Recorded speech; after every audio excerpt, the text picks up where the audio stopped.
Thank you very much. I want to tell you about my teacher. I had many teachers and I had many people who have influenced my life. But the person who really started giving me correction as an adult, correction that I could take it as an adult, was named Mrs. Reniker. I met her at Highland Park Baptist Church when my husband went there to be work at Tennessee Temple Schools under Dr. Lee Robertson, and she was a Sunday school teacher of an adult Sunday school class, and I didn't believe her. I didn't believe that she was for real.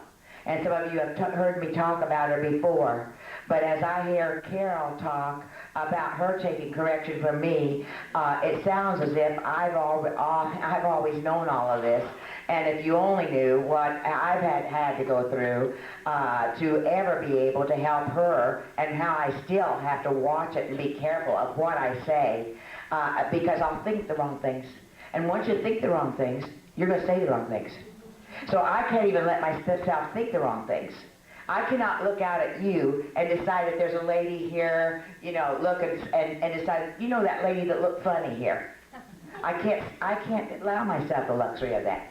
If I am going to have the right thinking about you, and if I'm going to deserve to be listened to by you, and if you're going to know that I love you and that I care about you, and you're not going to let me teach you unless you do feel that way, then I cannot think that there's different strange things about different ones of you. And yet I know if I looked, I'd find those things, because there are strange things about me. You know, and all of it, as I said before, certainly I'm no more strange than you are. So I cannot decide that I'm going to like certain people. And people, actually, I do look at it, and I really do think this is a lovely room full of beautiful ladies. You say, oh, you know I'm not pretty, and all that kind of thing. And maybe you're not, I don't know. Maybe you're thinking about features and form, I don't know, and what you think about that. But I know this, that I think trees are beautiful. And as I said before, you are made in the image of God, and because you have a soul and a mind and a spirit and a personality, you're able to say hand move, and your hand can move, your whole arm can move. I can say stand up, and I can stand up. I don't want to right now, but I could do it. I could tell my foot to take a step forward, and my foot could take a step forward. There have been times that I've seen people so embarrassed and so humiliated, and they've had such hurtful things in their lives that they could hardly walk into church again. But their mind said, foot, take a step forward. And they kept their heads up, put a step forward, one foot in front of another, and kept walking. Therefore, they didn't have to run from church or run to another church because there were hurts in their life and that type of thing. So you're beautiful. You're a beautiful group of people. You're fearfully and wonderfully made. You've made mistakes. Of course you have. You have faults. You have weaknesses. You've had sins in your life. There are things that are not what you really like to have in your life, and the same with me. But you're still God's highest creation. As much as I've talked to you about nature already today and how much I love it, you're so much above nature. A mountain can't move. A mountain can't tell itself to move and move. You can. He chose to create you in his own image. We've been messed with, we've been tampered with, we've been hurt, we've been neglected, some have been abused, all of these things. Some of you are hurt, wounded people. We have all been hurt. But some of you, the layers have come so fast that you haven't even been able to deal with one hurt before there was another hurt. So you are wounded people. You're bitter. Some of you are bitter people. You're still beautiful. You are still beautiful. Now the thing is, do you want to learn more? Do you want to gain? Most girls after about 12, if not before, never learn anything about attitudes again. Attitudes are actions. They learn more about Spanish, typing, computer work, piano playing, things like that. But they don't learn how to take care of weaknesses in their lives. They go to the grave with the same weakness that they've been fighting all their lives.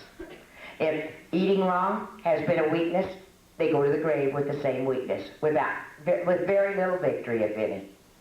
It's almost like you get discouraged and think, I guess there's no a mouth that shoots out awful words to people. You think, well, sometimes you think, well, I wish I knew how to do better, but you just don't. This is the way I am, and this have to accept me the way I am. And you go to the grave hurting people because you don't know what to do. Now, why is that? Does God really not want us to grow? Has He not made a way for us to grow? I know being in church will help you grow. I know listening to the preacher and really listening to the preacher, so that when he gives you a sermon, you know exactly how it should apply to you. And you know exactly what you should do about it. That kind of listening, where you're just riveted. You're not seeing this way or that way. You're just watching and listening and nodding and thinking. Really listening to the preacher will help you grow. Reading the Bible will help you grow. But God made another way, and that is to let one another help. That we help one another. I almost missed it. And I believe with all my heart, if I had missed Mrs. Reniger because of my pride, and because I didn't like her type of personality, that I probably would have never been used of God in the way God's let me be used through Christian womanhood and we're coming to speak to ladies like you. I don't believe I would have ever had that opportunity because I don't believe you would have accepted me. You would have been able to see through me. You would have known that I had people I chose and people I didn't choose, and therefore you would not be able to accept what I say. I believe I just about blew it at 28 years of age. I'd gone through a Christian college. I'd gotten a master's degree from a Christian college. People, that doesn't mean a thing. In fact, you can be worse when you get through Christian college than when you start. Now, if you can get a good practical Christian education, get it. But in so doing, if by the time you get through, you think you're better than other people, and you think you're above other people, it'd be better not to get the formal education. It really would. Sometimes people come out from just thinking they know it all. And they sit around in dormitories and criticize one another and judge one another and complain and gossip and gripe and whine. Call home and tell Mama how bad everything was. We didn't have the kind of food you feed us, Mom, in school today. You know, just that, and they get worse. Even though they're hearing preaching in chapel every day. And even though they're studying the Bible every day, they get even worse. I do not know if I got worse or not, but I just wasn't good in the first place because I grew up in a home where we thought it was kind of smart to tell it like it was. This is who I am. You see what you get what you see. This is it. You know, and we've been taught by the world that that's kind of smart. It isn't smart at all. And I have never seen Roseanne. I would watch it if I ever could get the television on at the right time. I am such a mechanical idiot. I can't even get the television on at the right time and be home to watch. I just to see once. But from what I understand, what I read about what she says, I mean, just put down anybody. Put down men. We're taught, and these are the popular people. People who do this kind of thing. And so you're not going to get it from television. You're not going to get it from the magazines of this day. That's why I beg you take home materials. Take home materials where your children can pick it up and get Bible-based materials, books, the Christian Womanhood paper when we talk about it this weekend, tapes, where you could put them in the car, and if you have 10 minutes to get to each way to get to work, in 3 days you can have a 60-minute tape, a speaking tape to listen to. Be listening and putting good things in all the time. But when I was going to try to decide what Sunday school class to go, there were about 8 women's classes at Highland Park Baptist Church, and we could choose by teacher. And a woman had asked me to visit the business women's Sunday school class because I taught during the day, and this class was especially for women who couldn't do things during the day, so they had their different things in the evenings, and Sunday morning, their Sunday school class. And I went into that Sunday school class, and the teacher was up there, "Oh, girls, oh, you're so beautiful." I looked around, I didn't see anybody else that looked too beautiful, and I knew I wasn't. But something kept, I did not like her type of personality. She's just too syrupy. However, there was something that kept me checking her out, thank goodness. And another woman had gone with me to the class that day. She didn't come back and check her out. I often think if I hadn't.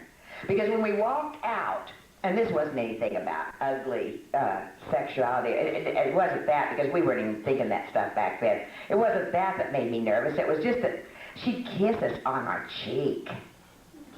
You know, she was in her 50s, and we were in our 20s and 30s, and she'd, oh, honey, it's so good to look in your face. You know. I like that. She liked it in the first place. My dad was the kind that went, we'll just see. Like, we had a family restaurant, and someone would come up and say our food was really good, and Mom would say, they told me to tell you the food was really good. He said, we'll see if they come back.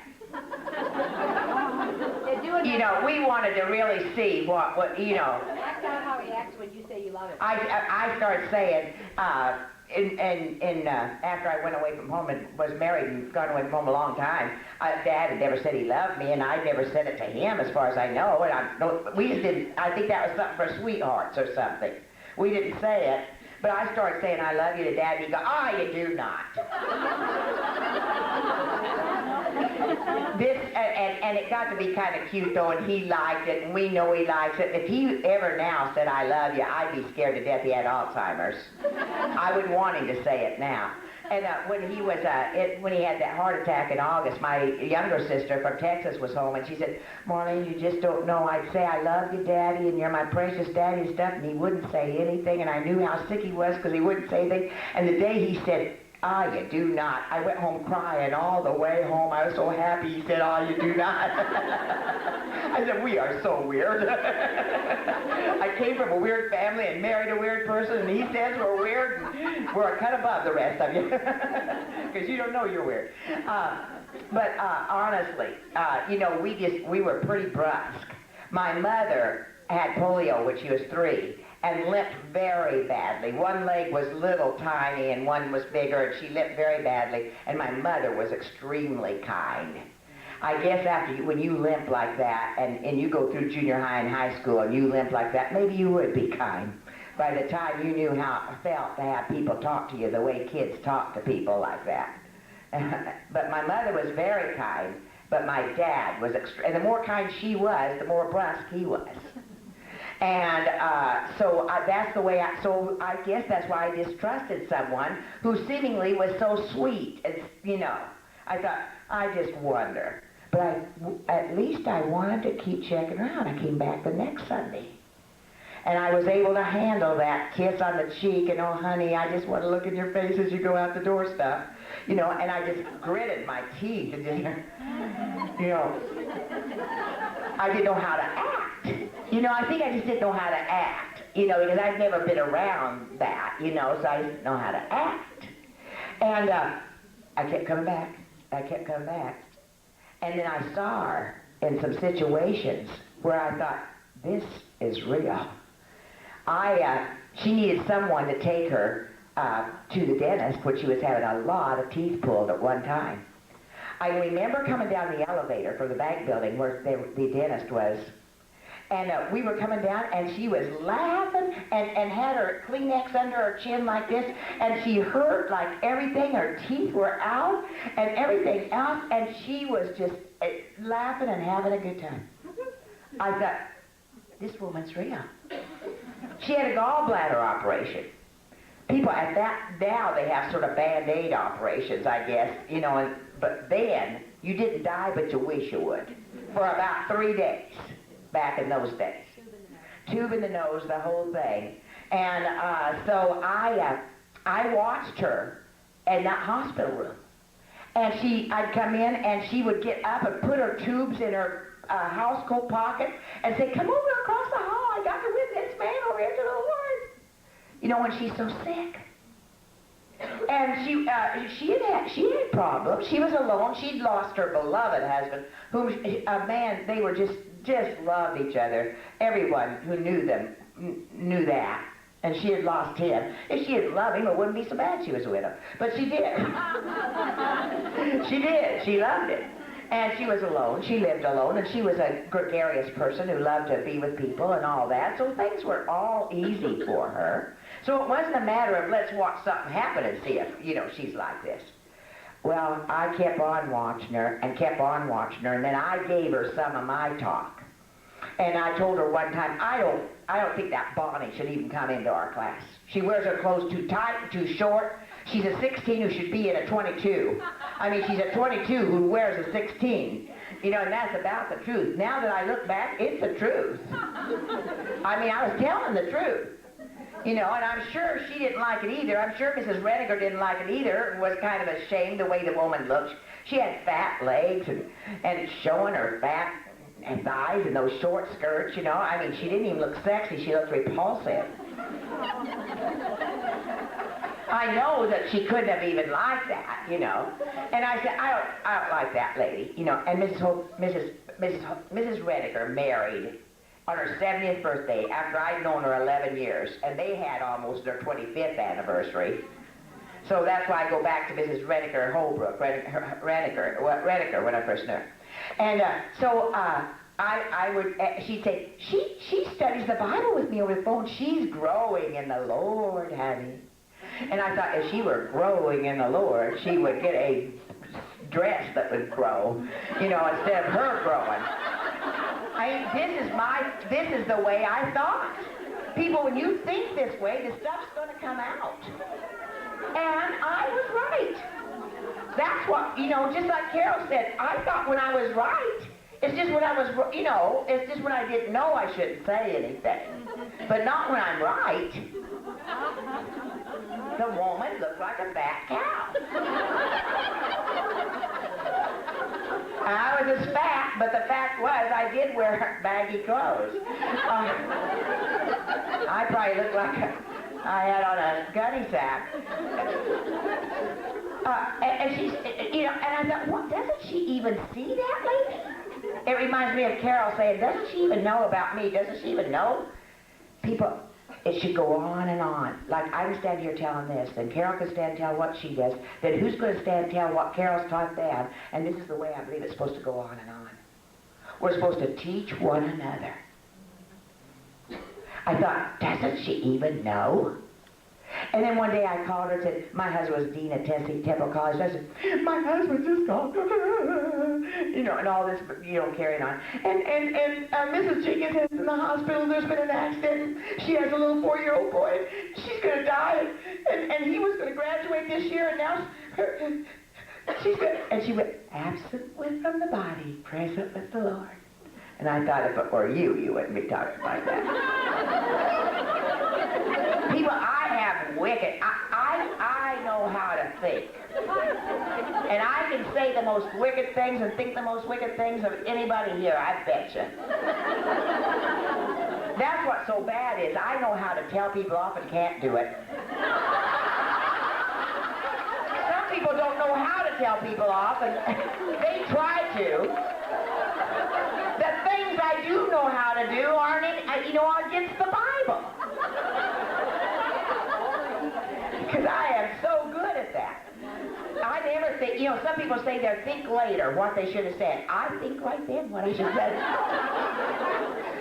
I didn't tell my Sunday school teacher that, but I thought it the minute she said it, And then she said, I said, but her little boy, if she dies, her little boy. And she said, honey, God loves her little boy more than even the mother loves him. God will take care. Let's just pray God's will be done. And I went, and went ahead about my day and did my work and put her in God's hands. God did take her on home that day. God did work out things in their lives. God was in control. The woman was different. She was unshockable and unshakable. Because she knew where she was going, and she knew who was going to be with her throughout her life, and she knew who could be with everybody else throughout their life, through everything they had to go through. If we really believe the Bible, we can be unshockable and unshakable too, whatever might happen to us. One time, some of the ladies in the class told me that they believed Ann was stealing money from the class treasury. Now, I'm sure our class treasury had all of about $12 in it. I don't know. But you shouldn't steal that anyway, should you? Unless you were real needy. Needed a new dress or something. So I called the teacher, and I said, we think Ann's stealing money out of the treasury. And I thought we ought to confront her and have the whole class string her up, you know. Put her before the whole class and investigate, though there was no real proof or anything like that. And she said, honey, I'll take her out to lunch. Take her out to lunch? What do you have to do around here, steal to get taken out to lunch by the Sunday school teacher? She never has taken me out to lunch. And this is the kind of woman I was at 28 years of age with a Christian college degree.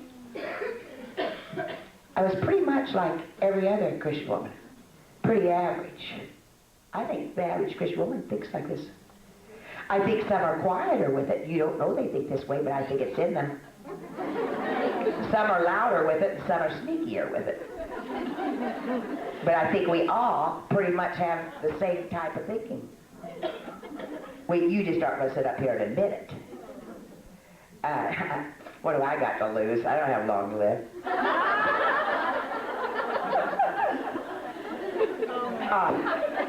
So she started working with me, and she started talking to me, and she did it nicely. Just like when I say that about Ann, she wouldn't say, oh, now you shouldn't be talking like that. She didn't get after me like that.